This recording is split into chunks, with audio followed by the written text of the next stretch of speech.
ki pau me tu hi zana hi tain jing gari bon ding hi jin jing nia ko na Sunday nilha chan chu husunga revival program dinga kal sung ding kahin ka chel ding hi khengjang khomune he mon bung ko ma kho ki pau me hin kho hi tu sim sim hi ben ke adinga ka tu sim adinga zana pathin thu hangsam dinga kal son na ama sai ding in jong ka gelin tau nan jong ni kopun lang chai ge yong ni vet pi ki rin ti ka hin te me ka ki pai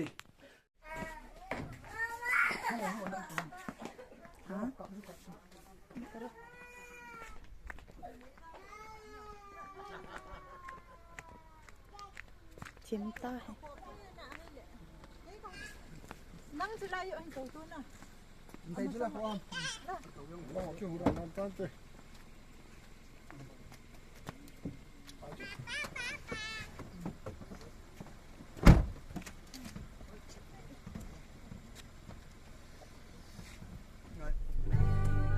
Tong sa ngọc highlight.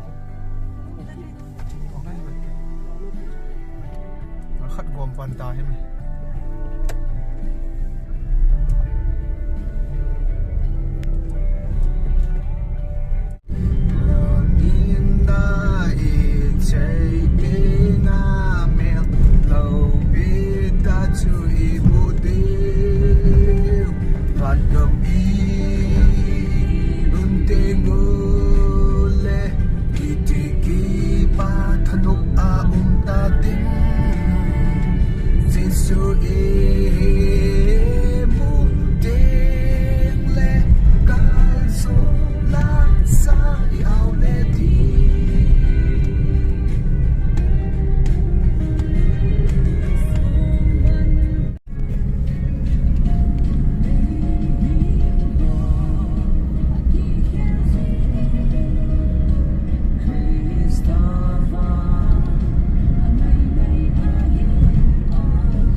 Doi num zo hi taba sunile traffic tam zan asort ta wangin lamkai chingin enanga dovin chewin lupna ka zun tai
cho hà gà thì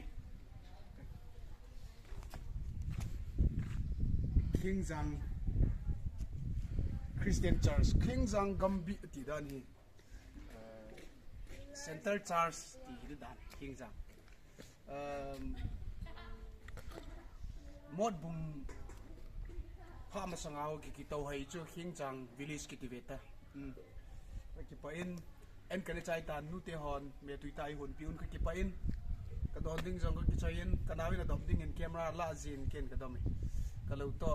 ka lun dang bio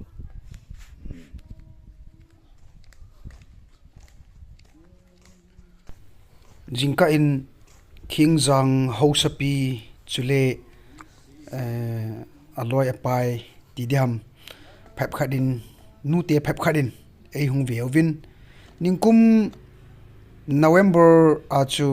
hijlai munai ka gachi hin tu kum ka gachi kid hin am hon jong pathin lopi na move ti chu amasa chu to muna thulela kana sei kana sa hin to ka gachi kid pa koima tu ngai luwa ka chi hi am hon jong pathin athang wa o he ka ki pa e